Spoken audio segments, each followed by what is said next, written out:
દર વર્ષે સંકલ્પ ફાઉન્ડેશન ભરૂચ દ્વારા રક્તદાન, દેહદાન, ચક્ષુદાનના જનજાગૃતિ અભિયાન અંતર્ગત પતંગોત્સવની ઉજવણી કરવામાં આવે છે, જેના ભાગરૂપે આજરોજ હોસ્ટેલ ગ્રાઉન્ડ ખાતે પરંપરાગત પતંગોત્સવનું આયોજન કરવામાં આવ્યું હતું, જેમાં દેહદાન, ચક્ષુદાન કરવામાં આવ્યું હતું।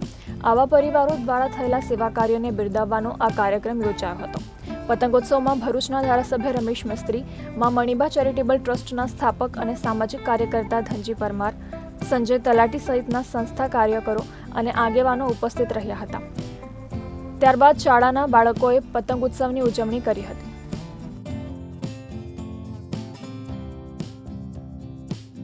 આજરોજ સંકલ્પ ફાઉન્ડેશન ભરૂચ દ્વારા પતંગોત્સવનું આયોજન કરવામાં આવ્યું છે। આ પતંગોત્સવના માધ્યમ થકી સમાજમાં રક્તદાન, દેહદાન, અંગદાનના જનજાગૃતિનો પ્રચાર પ્રસાર થાય એમ એક મુખ્ય માત્ર ઉદ્દેશ છે। અને આજના કાર્યક્રમમાં ખૂબ જ મોટી સંખ્યામાં શાળાના વિદ્યાર્થીઓ, આમંત્રિત મહેમાનો, વિવિધ NGOમાંથી પધારેલા પદાધિકારીઓ વિશેષ કાર્યક્રમમાં ઉપસ્થિત થયા છે।